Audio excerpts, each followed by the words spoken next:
everyone, welcome back to my channel. I'm Huck. Today we are talking about the books that have been on my physical TBR shelf for the longest. So last year I made this big push to get books off of my TBR shelf that had been on there pretty much since before 2020. My goal was that my TBR shelf would be only books that I had bought in 2020 or later. I did pretty well with getting a lot of my older books off my shelves, but I still had a few left at the beginning of 2021. So over the course of this year, I have been working my way through them, honestly DNFing quite a few of them because a lot of them just coming to accept that the reason they've been on my shelf for so long is because I didn't actually want to read them. But at this point, I have 7 books left that have been on that are from before 2020, that have been on my shelves the longest. And I want to get them off my shelf before the end of the year and just like finish this project. So going into 2022, the oldest books on my shelves will be from 2020. Not like published in 2020, but like bought in 2020. Anyways, I have 7 books left. I'm hoping to get them off my shelves. I feel like some of them might end up being DNFs, again, just because it's just like going through this process of like accepting that the reason I've put off reading these books is maybe because I don't like them or don't want to read them. I don't know. But that's the premise of this video. We're talking about what's been on my shelf the longest. Let's just get into talking about these 7 books. So the first one that I have is Thief's Magic by Trudy Canavan. Honestly, I think this is the book that has been on my shelf the very longest. I don't remember exactly when I bought it, but it might be from like 2018. I don't think it's 2017. I'm not really sure. I do remember though that this was very much a cover buy. I have read 2 other books from Trudy Canavan. I read the first 2 books in the what was it called? Like the Magician's Guild trilogy or something. I read the first 2 books. I thought they were fine, but I decided not to finish the series. But I wanted to try something else from Trudy Canavan, so I picked this one up, but a lot of it was because it has a cool cover. I feel like Trudy Canavan just, I don't know, isn't an author for me. Like, her books have interesting premises, but they just never like spark the motivation for me to read them. Anyways, I need to get around to this. Okay, next up we have Who Fears Death by Nnedi Okorafor. This book I actually have started. I got this far into the book. It's almost 100 pages into this book. And then I put it down because I wasn't really in the mood for it at the time. And then I just have never picked it back up. And I think it's been like over a year since I put it down. And I wanted to read this because I really liked Nnedi Okorafor's Binti trilogy, which is a sci-fi novella series. I really liked that series, so I wanted to read some of her other stuff.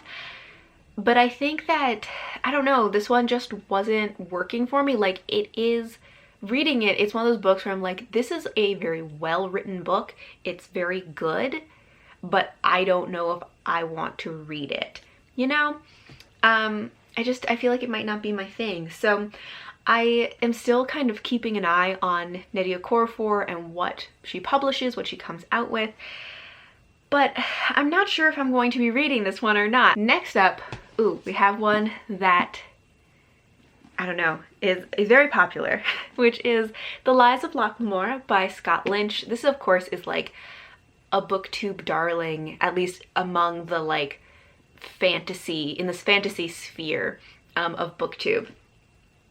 And this book is another one that I have started and then put down. I think I got about 100 pages into this also and put it down because I just was really bored and I was really confused because what people talk about with this book is how much they love the characters and also the people enjoy the story. Like the plot of this is a heist. We're following 2 main characters who are like best friends and people absolutely love these characters, and I also really wanted to love them. I love a good friendship. I enjoy a heist, like all of that.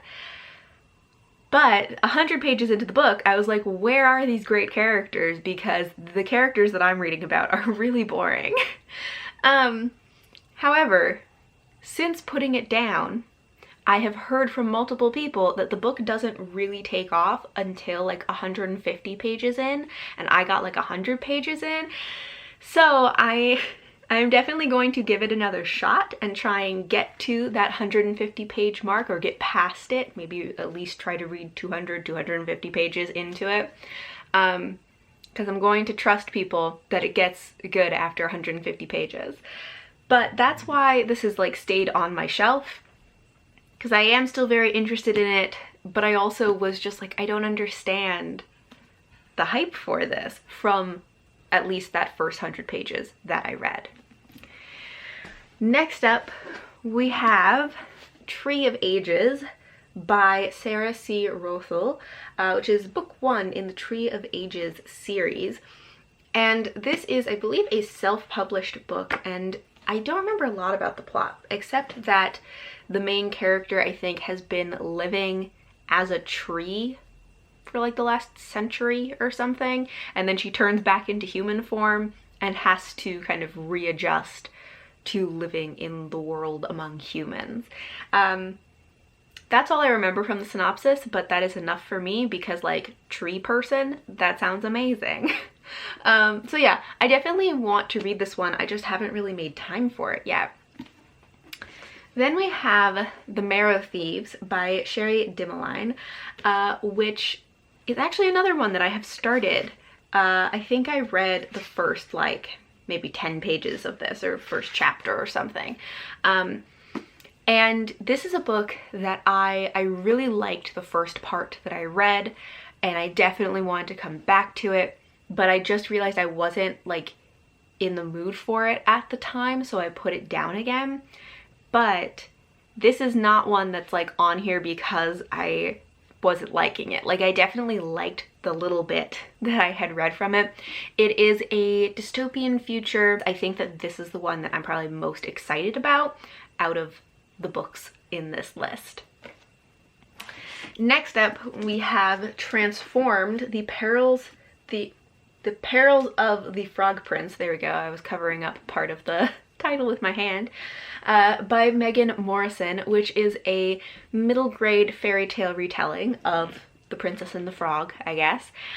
This is the third book in a trilogy. I read the first 2 books maybe 2 years ago, and I really enjoyed them. They are these like really fun fairy tale retellings, but they also always have this like larger message that goes along with them. And I just really enjoyed the themes of them and the characters, and I just think it's a really fun retelling series. The reason I've been putting this off is because the first 2 books in the series, I read them as audiobooks, and I loved them as audiobooks. In general, I just enjoy middle grade in audiobook form better than reading it physically. I don't know, it just works better for me for some reason. So I had been kind of hoping that an audiobook for this was going to come out. So I got the physical copy, but I was sort of waiting for the audiobook to come out. It does not seem like an audiobook is coming out, so I think I have to just read the book physically. And then the final book on this list of the books that have been on my shelf the longest is The City of Dreaming books by Walter Moores. This is a book about books. I believe it follows a dinosaur who inherits a mysterious manuscript, and he sets off to find the author. I kind of go back and forth about this book, whether I'm excited about it or not, because like that premise sounds ridiculous and sounds like it's going to be fun and like nothing else I've read. However, it also a little bit sounds like it feels like it might be kind of weird in a way that doesn't work for me. It just seems like something that could be very hit or miss. Like, it could be very like quirky and fun and just like a good time, or it could kind of take a turn, for me at least, and just be weird in a way that doesn't click with me. And I've been putting it off because I just am like, I don't want to find out almost, you know, I just want it to stay in the possibility of being something I could like. Yeah, so that's why this one hasn't been read yet. Anyway, so those are all 7 books that have been on my TBR shelf the longest. I'd love to know if you have a book or books that have been on your shelf the longest. Do you even keep track of that kind of thing? For a long time, I didn't keep track of how long books have been on my shelf, but starting last year, I've started doing that. So now I have a list of like, once I get rid of these 7, I also know which are the books that I bought in 2020, so I will keep those on a list. I will keep my 2021 purchases on a list, and now I'm going to be having this like rolling yearly list of my TBR shelf, so I can keep track of like, how long are these books staying on my shelf, and should they be on there that long? Anyways, I'd love to know if you keep track of that kind of thing, or if you know what book has been on your shelf the longest. But thank you all for watching, and until next time, bye!